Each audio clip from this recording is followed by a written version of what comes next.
Hi, I'm Bran, and I love Roku Christmas movies. I'm Dan, and I despise Roku Christmas movies.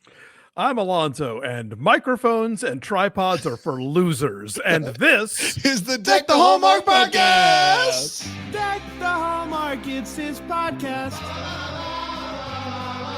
Brandon and friends host this podcast. We hope you like this jolly podcast.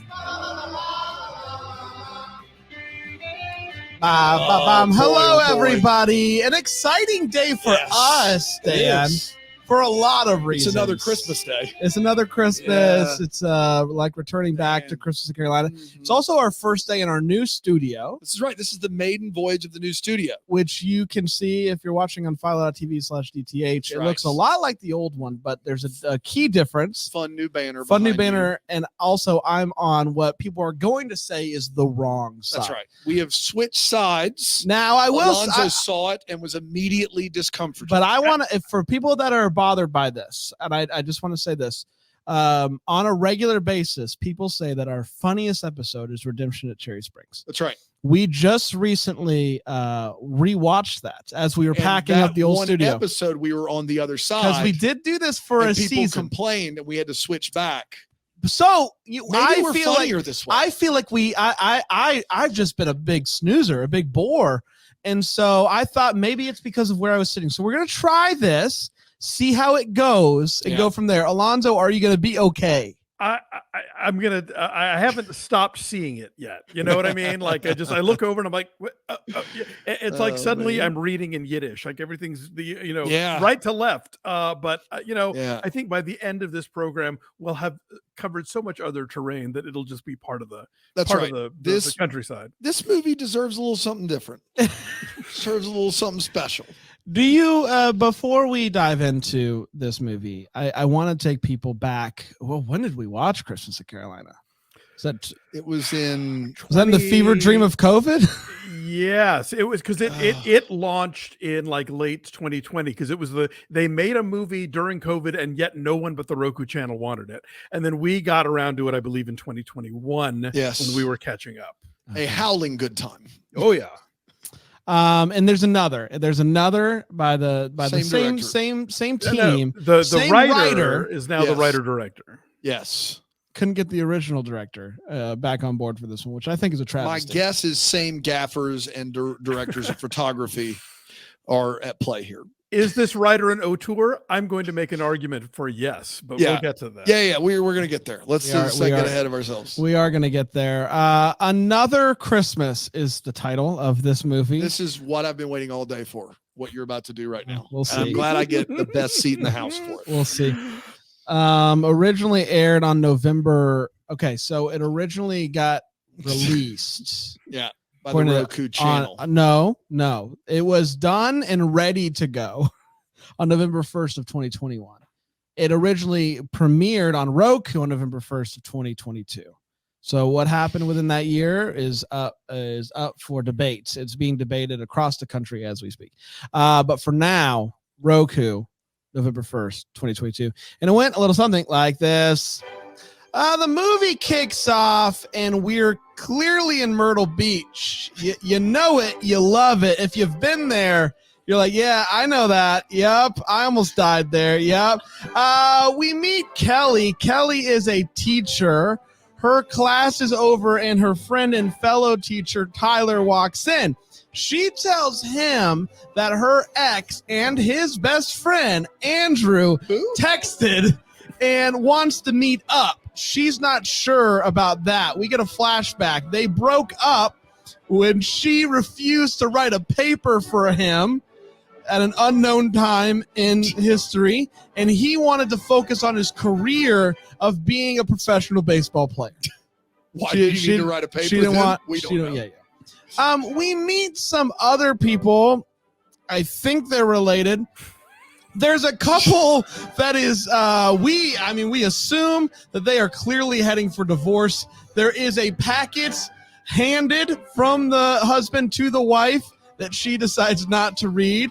I do think that there is a chance, and we'll discuss this later, that they are the parents of all of the other folks involved in this movie aside from his parents. That's right. We'll Yes. get there. There's a music producer that's headed to Christmas. He's heading to Carolina for Christmas, a little Christmas in Carolina situation there.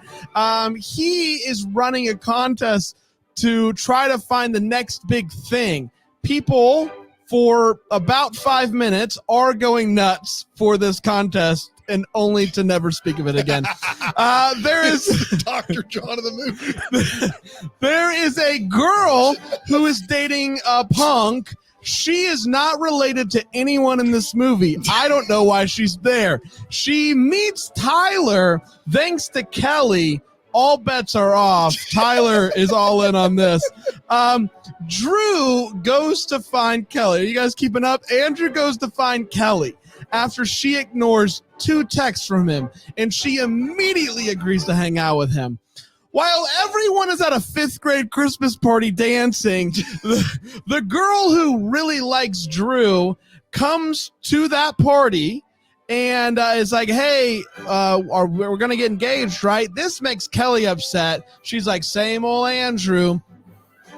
There is also a couple who is struggling with infertility, but she thinks that she may be pregnant, so she takes a pregnancy test. More She on that takes it, later. sets it down, set it and forget it. It's Christmas Day, and she can't find the test. Where did I put that test that I took? Well, apparently her husband found it and is surprising her with a baby outfit to tell her that he found the test and she is indeed pregnant. And he is the father. Drew goes to find Kelly at the school to give her a watch, and she loves it. The movie ends with 15 minutes of credits, which feature clips from the movie that we just saw. And that, my friends, was Another Christmas. We did it. Did I miss anything? Yeah, the guy stole the pregnancy test. I got that. You said that? Yeah. I tuned out. I'm sorry. Did I miss anything? The early scene with the awful girlfriend wedding planning for a wedding that he hasn't proposed to her yet. Yeah, that was a weird one. Yeah. There's no Well, doubt about what it. can you do? We're gonna take a quick break. We're gonna come back. We're gonna break this movie down. I'm excited about it, Me especially too. the feels segment. Yeah. I'm sure there's lots of those to go around. Here on Deck the Hallmark.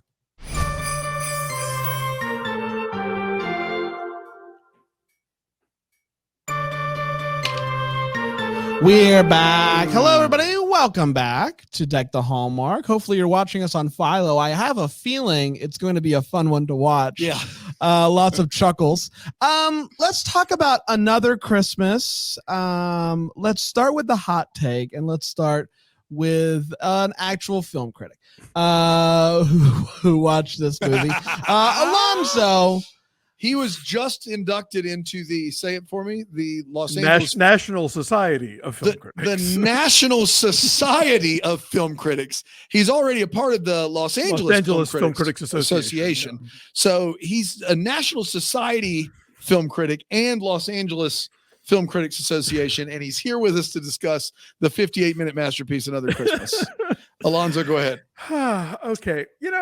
Something that has emerged in watching Hallmark movies with you guys, and I think it very much carries over here, is that, you guys are, your faith is important to you. You are regular churchgoers. I'm an atheist, but I think we can come together on the notion that most faith-based movies are terrible. Yes. And I'm realizing now, because the Christmas in Carolina, there was the one scene in the church in the sermon. I thought, okay, well, that's, it's just part of the thing. But no, now after seeing 2 films from Auteur, Stacey Thomas, or Davis rather, I feel pretty comfortable saying, oh wait, these are faith-based movies, and that explains why they are so terrible. So kudos to you, Greater True Light Ministry of Myrtle Beach, for getting this sermon into the middle of a movie. This is a movie in the way that, like, if you had a 3D printer and you made a really realistic looking grilled cheese sandwich, and somebody was like, "It's a sandwich," you're like, "No, it looks like a sandwich." But if I bite it, it will taste terrible, and if I swallow it, it will potentially kill me. Yeah. And they're like, no, it's a sandwich. Look at it. It looks like a sandwich. That's how this is a movie. Yeah. It looks like a movie. It's shaped like a movie, but it is not a movie because I don't think any of it is written apart from the sermon. I get a strong vibe of like, here's what this scene is about. Go. And characters are constantly introduced. We have no idea who they are, how they're related to each other. The wait what section will be potentially longer than the actual running time of the film. That's right. Not including sans credits. But we'll get there. But that's my hot take. I think it is written because of how many times people mess up a line and keep going anyway. They mess up a line reading and they're like, nope, that one's good. Let's keep it. They know what they're supposed to say. They say the wrong thing and they just take it from the top and they don't edit it out. Yeah, I think they're told, like, make sure this part gets in. And if they wind up putting it in 4 times in that scene, fine. Sure. No problem. Right. Better or worse than Christmas in Carolina? Oh, I have a definitive answer. Dave White asked me that question, and I'm going to say worse. Yeah, that's correct.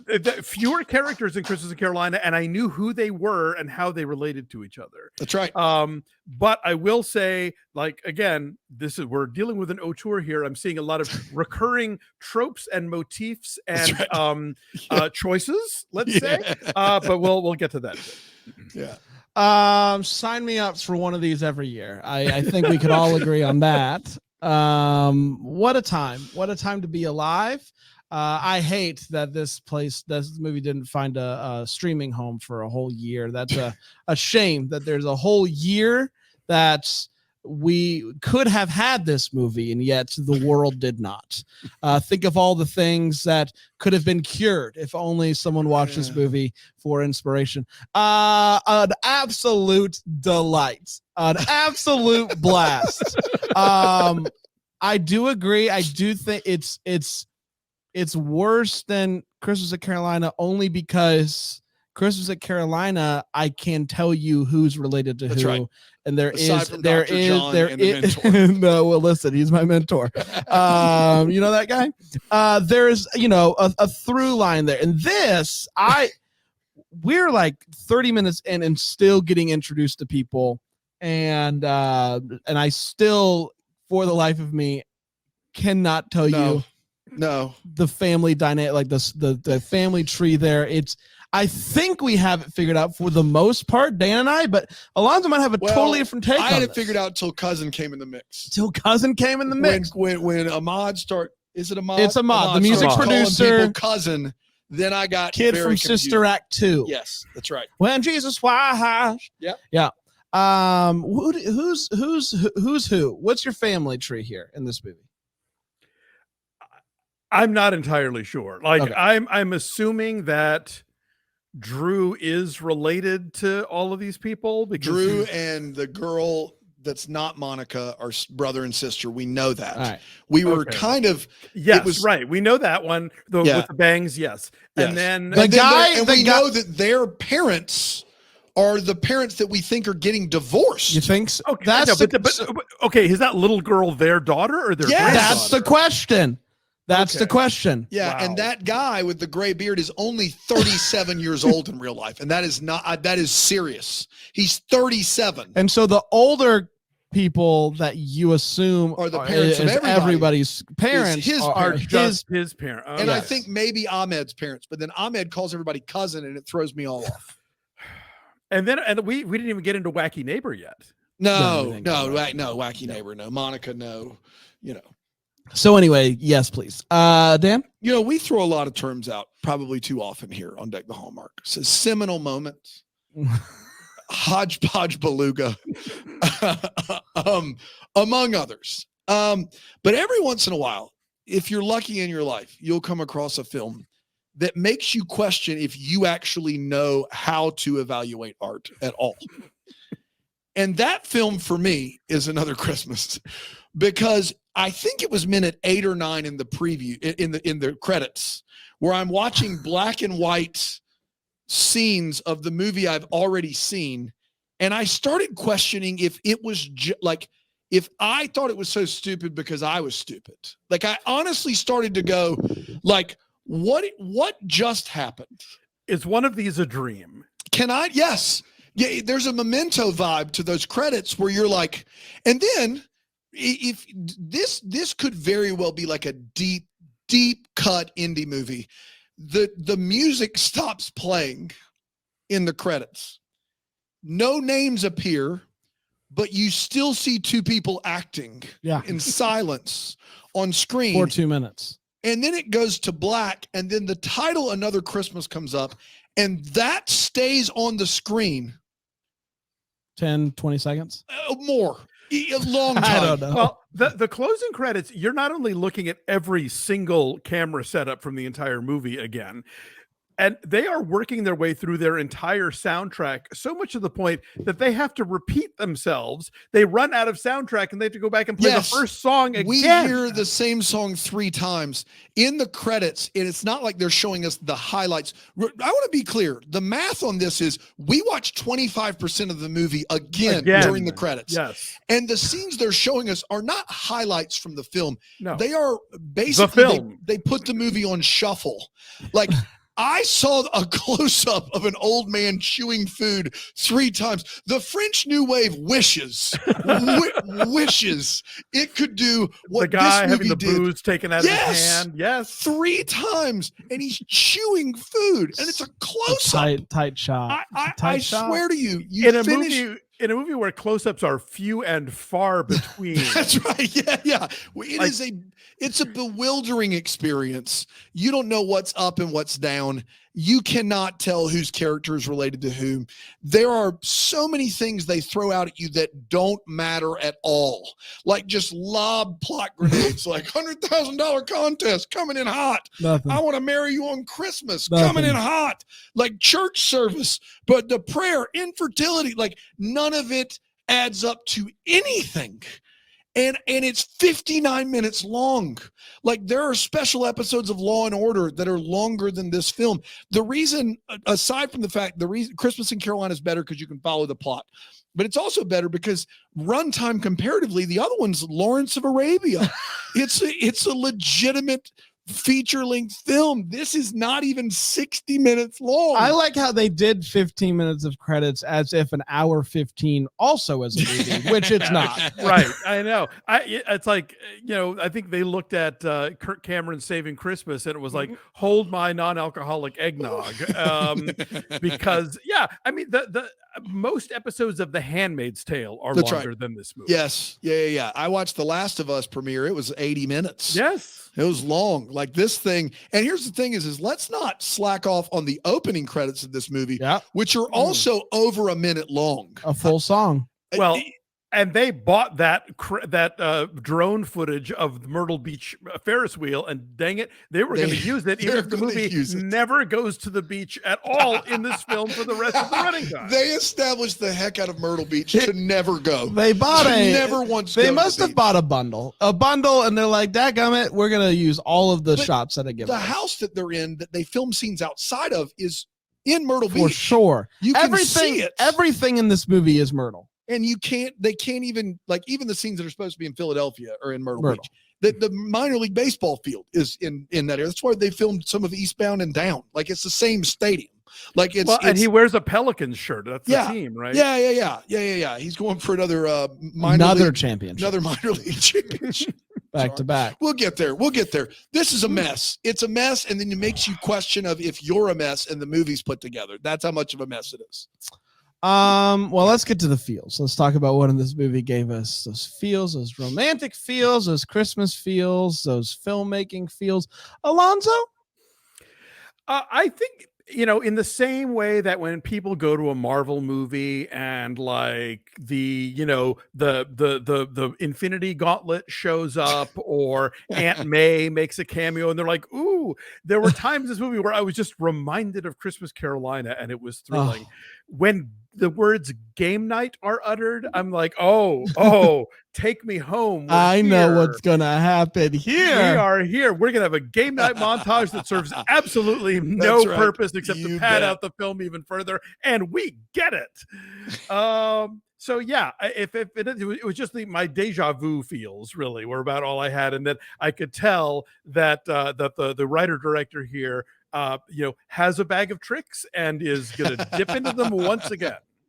I will say there is the one thing, like they went back to the we're going to church well in this movie, but it was different because in Christmas in Carolina, I'm fairly certain they just like ripped the sermon from the church website the church while it was going on. But it's the same pastor in this movie. But in this one, they rented out the whole place. It's just a family. So that's right. Kudos. I don't know. But then when Drew gets up to like speak from the pulpit, they come in so close. You're like, wait, where is he? And he's like, talking so fast. Like he's talking like he just is like reading the words off of a greeting card. You talk so good up there. Wait for it. Yeah. Wait for it. I all of it. This is a movie. This is I don't know. It's its own genre that just, you don't want to do it every day. It's like Christmas. This is like Christmas. It's so special. And this has been approaching for a while. We had it on the calendar and I woke up this morning and I was like, "Ooh, today's the day."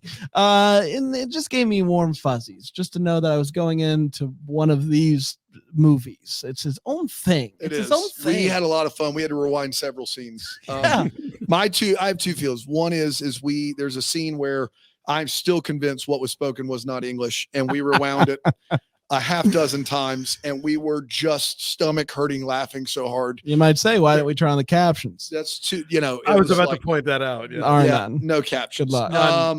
But my other feels were sad feels, and it was sad that I watched this entire movie and nary a scene was transitioned out of with fireworks, and I felt as though that's what, if we could have found a way to pepper in at least what the one. other director brings to the That's right. Yeah. He's a fireworks director. That direction. No, it's a she. Actually. Not everyone has that direction. That's right. and it was clear in this movie. That's right. And we're not better for it. That's right.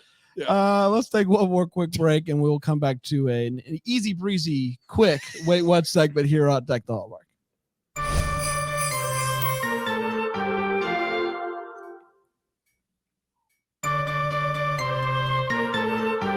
Welcome back to Deck the Hallmark, maybe even Roku.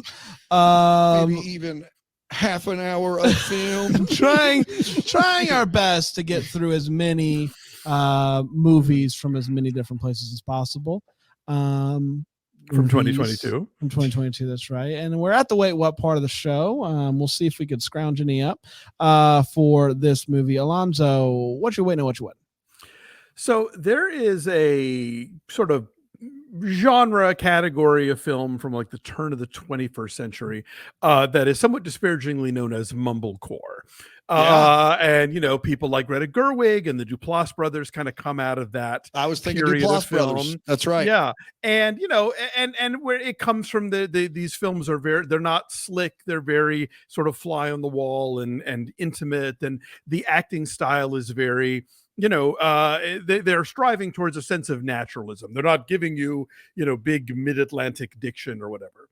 So this movie is sort of literal mumblecore in that I could not so frequently understand what was being said. And yes, as you point out, this movie commits to the bit by refusing to give you closed captions for the hearing, let alone the hearing impaired. I mean, like, I think wherever you fall on that spectrum of audiology, you really wish those captions were there. Yeah.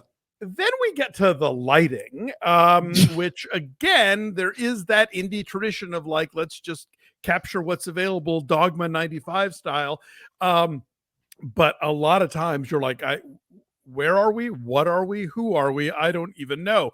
I wrote down in my notes, who is anyone? Because we're just thrown in and with no explanation.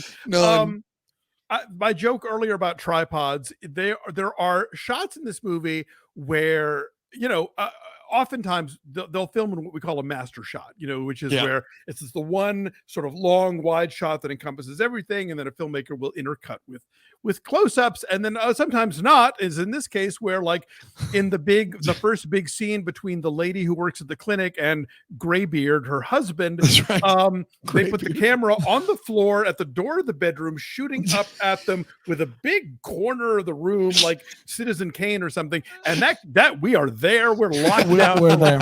It's an awful shot. I compared it to the first Paranormal Activity, where the guy sets it up and it's just like shoots it at the bed. That's what we have here. A couple scenes later, when we do see them close up, it took me a second to realize it was them because I didn't know what they looked like. Well, and I will say this, to piggyback on that, we said they never went to the beach, but some of this movie was filmed at sea as well. Because Dave was like, this is getting me motion sickness. When they go in 2 shots, it's literally like this. Yes. Like they are literally on the ocean, on a boat somewhere, filming this scene in the interior of a house. If you got nauseated during Cloverfield or the Blair Witch Project, no chance. Proceed with caution. Because, so it's either that or just sit it on the floor. Like those are your 2 options. Hey, did Dave watch the whole film with you? No, but he would just walk through the room and go, "Oh, what are they doing?" Not enough cats in the world. Oh man! And then look, there's a lot of nitty gritty to get to, but I just want to cover the weightiest of all time, which is the film ends with Drew going to find our leading lady on Christmas Day. Where is she on Christmas Day? Is she at home? Is she at her parents' house? Is she at church? No. She's in her classroom. That's right. At the office. Looking at her grade book. Now, y'all have been pedagogues. Have you ever been caught on a Christmas Day in your own place of work? Dude, teachers, as soon as the last day ends, they turn into ghosts. They spontaneously combust into just sweatpants and Cheetos. Like they literally do nothing. Every teacher will tell you, they're like, I got all this stuff I want to do over Christmas break. All I did was sit around and watch TV. There is no world where someone's going in on Christmas Day to be in the classroom and dressed to teach. Yes. Yeah, just the wildest thing. Looking at her grade book for 5th graders. And they ruin it by they have her a week ago in the film's timeline telling her students, this is the last day of school for the break. This is it. So there's no way around it. It's just terrible. Oh, but you are all coming back for a Christmas Eve dance. That's right. There is a Christmas Eve dance where you will all dance to a song that isn't Vince Guaraldi's Christmas Time Is Here, but is close enough that legal cleared it. That's right. That's right. Exactly. Is that what it? A mess. Yes, carry on. Well, let's just start at the beginning, where Kelly is talking to Tyler, her teacher friend. This is classic. And she says, Andrew's texted me. And he says, Andrew who? And she says, your best friend and my ex-boyfriend. She says, Andrew. And he goes, oh, my best friend? Yeah. Yes. No. The other Andrew. When the person talking to you dated your best friend, when they say that person's name, you should just assume, right? That would be like if my wife was like, Daniel, Brandon just texted. And I would go, Brandon? Who? Who is that? I don't know a Brandon. Oh, that Brandon. Oh, that's Brand. Right. Oh, well, that's totally Brand. Different. That's totally different. She, fast forward a minute, she talks about how she has no interest in talking to him. And he says, stop being Mrs. Grinch. And I just, that's not what a Grinch is. Not someone who doesn't text back. Who doesn't text back. That's not what a Grinch is interested in getting back together with their ex. No. I'd watch that movie though. Sometimes, how you make jokes about, when people retire, it's like, oh yeah, I don't do anything anymore other than play tennis, like stuff like that. The guy, the grandpa, in this movie, he walks into the house for Christmas and his wife says, yeah, I had basically, like, from best I can understand, she had to trick him into getting in the car, didn't tell him where he was going. And like, Basically, all he does all day is literally play chess, and he Yeah. would not leave his house unless he was tricked. He Wouldn't says- leave his house for Christmas to see his family. Had to trick him. Well, she checkmated him. Yeah, she said. He said. Hey-oh. She didn't tell me we were coming until we pulled in the driveway. What did you talk about for the entire journey? Probably what chess. did you think was happening? He thought they were going to a Queen's Gambit con, and she fooled him again. Got me last time I fooled enough to get in the car with my wife. I can tell you that much. Mm. Man. In a flashback scene, Drew says, one of these days, I'm going to marry you on Christmas Day. And she says, I know you say that all the time. Come on, man. You can't make that up.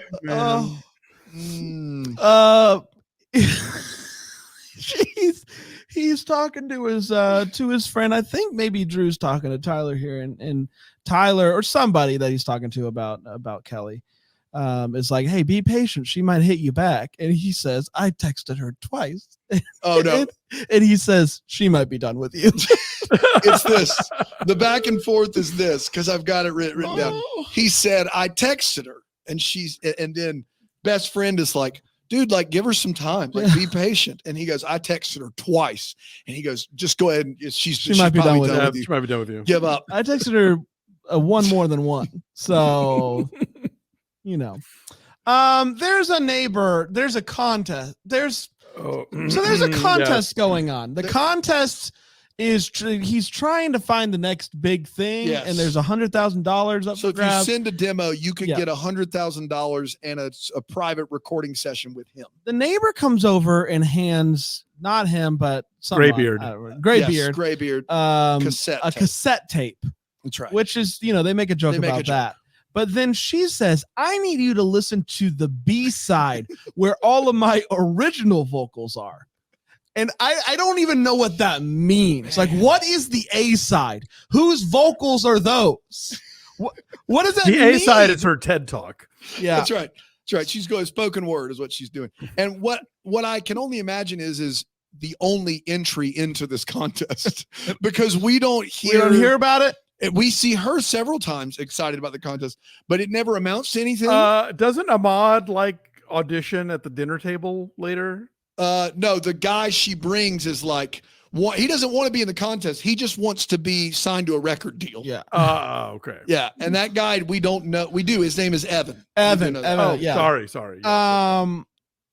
Graybeard also throughout this movie is just sleeping in chairs. Like, how old are we supposed to I don't know. believe that he is? Because he's 37 You're in real life. 37. You have a gray beard. Is there anything else we can do to make it seem like you're old? Sleep He randomly. Look, I'm a change of life baby. So like when I was born, my oldest sister was 13. Yeah. But this guy, if y'all are right that he and his busy wife are the parents of these adults, That's have right. like children in their late 20s, early 30s, and also a toddler. That's right. Yeah. Yeah. Have a 4-year-old. Yeah. I don't get the math on that one. They say that's they make it clear that Drew is definitely his son. Definitely. I know that for a fact. Now, Ahmad could be a cousin, and could says be cousin to everybody. I don't know what's going on there, including Graybeard. And we've also made it clear that the one girl is Drew's sister, so we know, and she's married. So like we know that both of those. Ahmad calls both Graybeard and Graybeard's son cousin, but that doesn't work. Even if it's his brother, it would be. Yeah. I don't know. I got nothing there. I got nothing. I just got a few more really quickly. So the woman who works at the clinic, she's working all the time. She has a conversation with the neighbor about, hey, I think my husband wants a divorce. And she's like, hey, just make some time, like go on a date. And they do this whole thing. And so she decides she's going to make an effort in the marriage. And so they're sitting she comes out, he's sitting by the pool. She sits down and it's like, hey, I got a special thing planned. And he's like, hey, you're working. And she says, I'm not working. She says, I'm not working. Matter of fact, I took tonight off and the rest of the night and the week off. And it is so abundantly clear in that scene that she said night by accident. Yeah. Right. And they did not cut. No, And she just, I took the rest, I took the night off. I took the night off. And matter of fact, I took the rest of the night and the rest And- of the week off. And she just rolls on through like a true pro. Like a pro. It's like she's on a Broadway stage and she knows there's no turning back. This is not her fault. This is not her fault. She powered through and no one thought to reshoot it.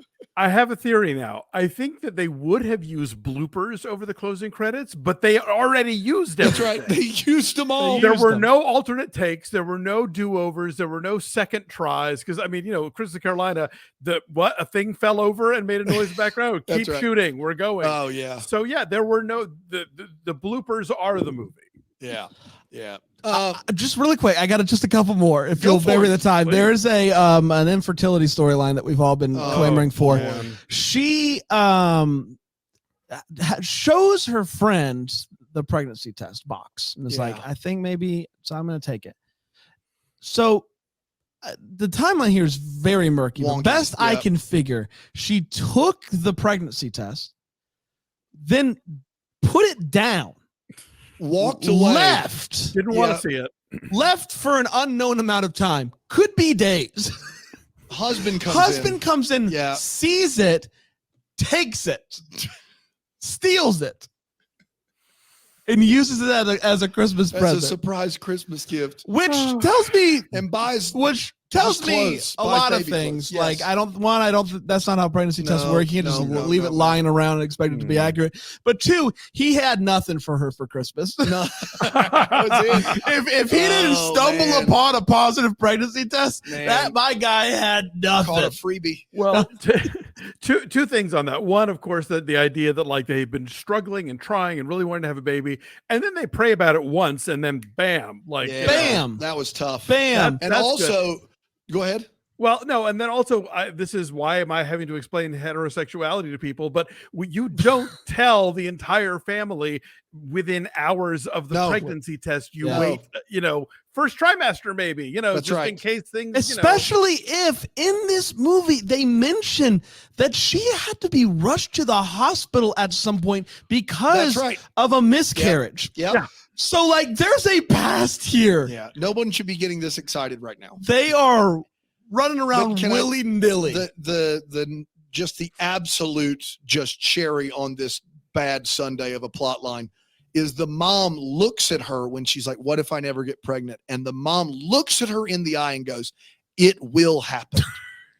Looks at her kid and says, it's going to happen. That is, bar none, the worst infertility chat pick me up I've ever heard from any parent to a kid of all time. And that's then, impressive. And then when she announces that she's pregnant, does mom run over and give her a hug? No. She sits at the counter and does this. Yeah, that's right. Yeah, does a fingers out, palms only clap is that's what all she she's Wish got. I could say I was surprised, but I told you. I told you.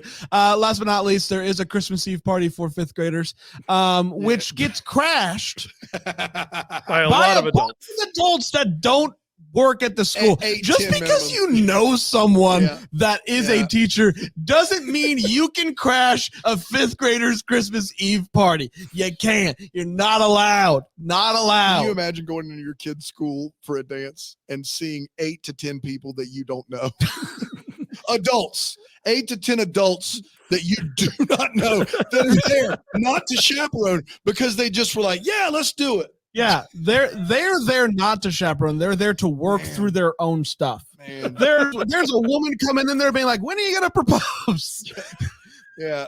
And there's a fifth grader just flossing in the background. Fighting the whole deal. Oh, well, that's when the woman from Philadelphia shows up to be like, we're getting married at the fifth grade dance. Who can tell? That's all I got. I've still got a few, if you can believe it. Yeah. Please. There is nothing on any wall in anywhere that they film. Thank you. It's all empty. It's one model home after another. The one place that there is You didn't think we'd pick up on that if you shot from the ground, but we did. Nowhere. Nothing's decorated anywhere. But in the classroom, there's a bulletin board, and it's supposed to have like a few like characteristics of a good student, and then it's supposed to have like some motivational sayings. But instead of a motivational saying, like it's supposed to be like hang in there or work hard or something. It just says actions in class and life. That's all it says. Oh, and one says safety. Safety. Yeah, just safety. Actions in class and life. I don't know. I got like they just they did a Mad Lib. Those are all words. They're all words. There is a scene in this movie. You need to take it to the tape. The Mary Graybeard and his wife are fighting about how much she works. Mm-hmm. And he basically says, there's family coming into town and you're always working. I swear to you on my life, she says nothing. She says nothing. Nothing. Her hands are up, says nothing. He looks at her and goes, that remains to be seen. And he storms off. He's like, you're working too much. Family's coming into town, blah, blah, blah. She says nothing. He looks at her and goes, that remains to be seen, and storms off. And it sure does. I feel like we're just not getting all of the footage.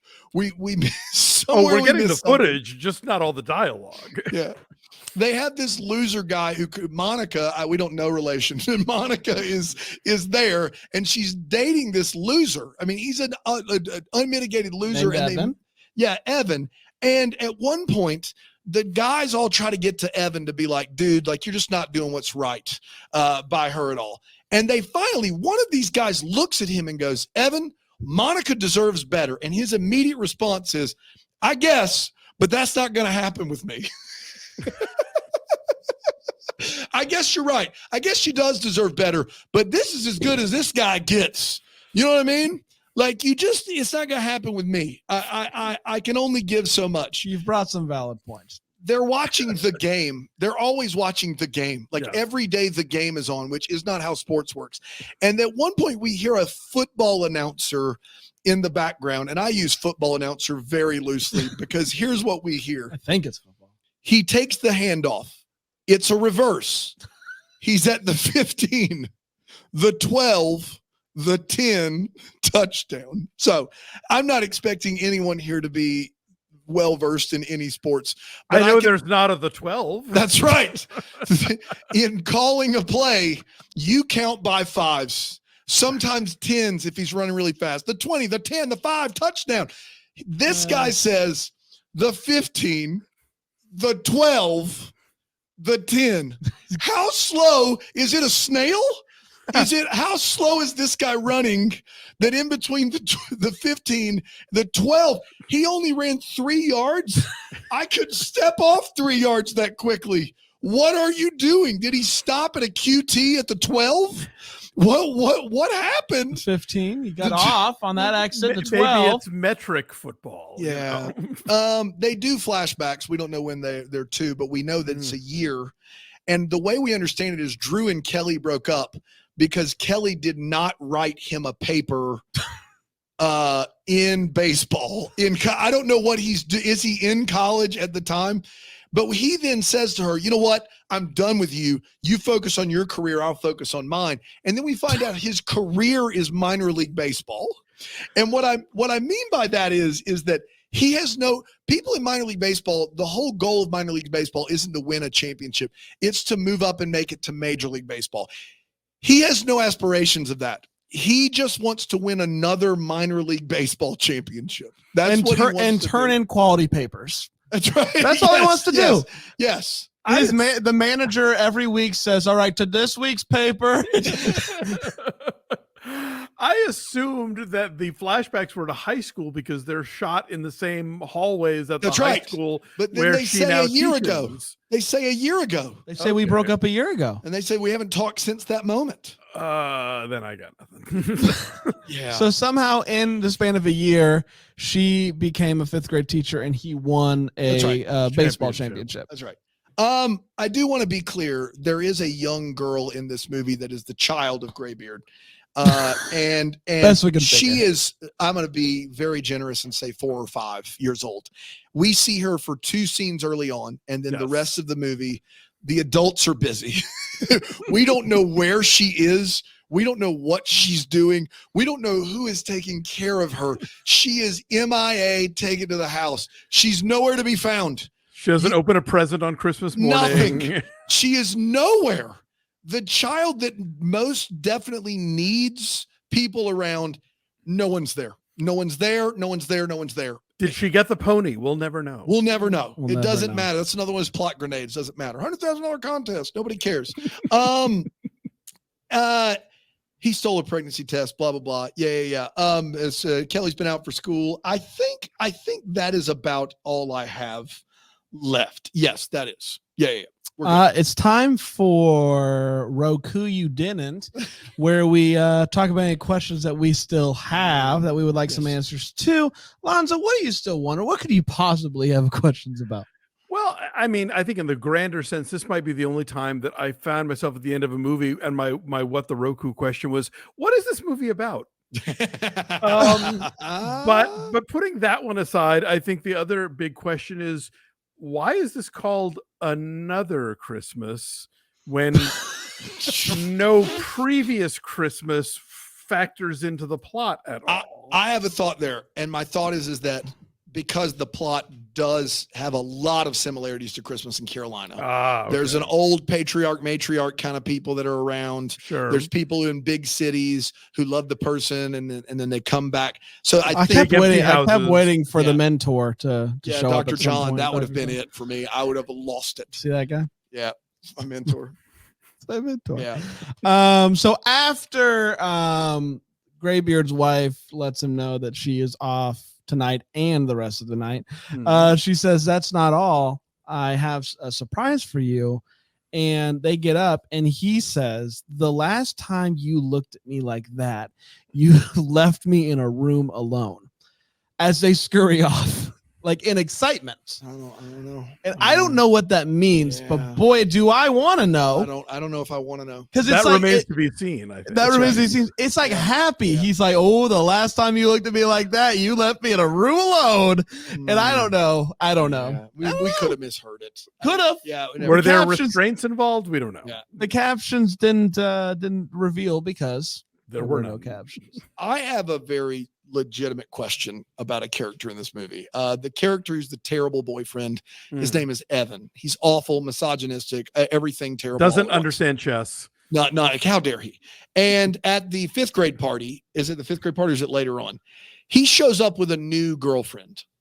And he's like, hey, this is my new girlfriend. Fifth grade party. It is at the 5th grade party. Thank goodness he met her there. And he shows up. Where else are you gonna meet other hot singles? In the 5th grade Christmas party on Christmas Eve. In your area. I know this is a 5th grade party, but there's only like 7 5th graders here. There's at least 30 people that are older than that. Where's the action? That's right. Yeah. We have a 5-to-1 chaperone to student ratio. It's very secure. He walks half up, of which are background check. His name is Evan. That is his first name. He walks up and introduced, they get in an argument and he goes, watch out who you're talking to here. This could be the future Mrs. Evans. Is this guy's name Evan Evans? Is his name Evan Evans? I think his name might be Evan Evans. I think that's his name, everybody. Evan Evans. That's impressive, man. Evan Evans? Come on. There is actually an actress named Evans who later married the director John Frankenheimer. She appears in Bonnie and Clyde. You will see her name in the opening credits. Maybe it's a shout out. Maybe it's a shout out to her. Yeah. That's Evans Evans. Evan Evans. Man, Evan Evans. I love that. Maybe he really likes Evanescence. Yeah. Who doesn't? Wake me up. Can we also just really quickly give a shout out to the fact that they were not divorce papers in the pamphlet? Oh no! Did we get to that? Somehow we missed that? We forgot that part. Yeah. They hand an envelope, and I've been meaning to give you this for a while. I've been meaning to give you this for a while. She sits on it, and it's a key that looks like it opens up a public storage shed, but it's to their house in the Bahamas. Yeah. You might be Bermuda wondering, or something, what are they going to do with their little daughter? Well, the good news is she comes and goes as she pleases. That's right. And She also, leads her own life. we've owned this house in the Bahamas for a A month, while. and I've just been sitting on it. So the time is right to let you know you're working too much and need a vacation to our house That we in the own. Bahamas that we bought outright cash. Why are you working? I don't know. I'm not working tonight or the rest of the night, Yeah. though. So have no fear. Or the rest of the week. Have That's no right. fear. That's Have right. no fear. Well, everyone, that was it. That was did it. another Christmas. Man. And boy, was it. I think we can all agree.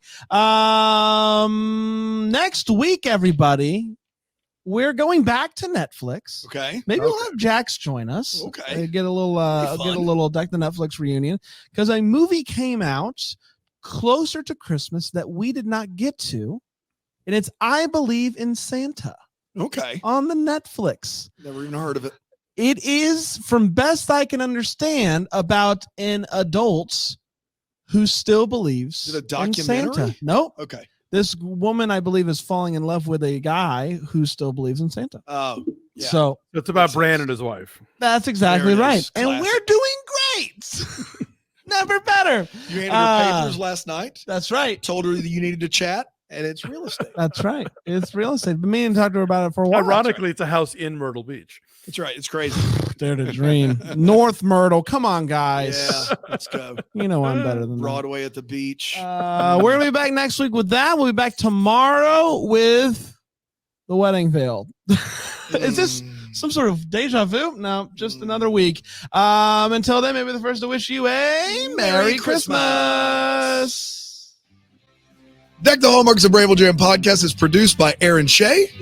For more information on Deck the Hallmark, you can go to deckthehallmark.com. For more information on the Deck the Hallmark family, you can go to bramblejamplus.com. Deck the Hallmark is presented by Philo TV. For a free trial of Philo, go to philo.tv/DTH.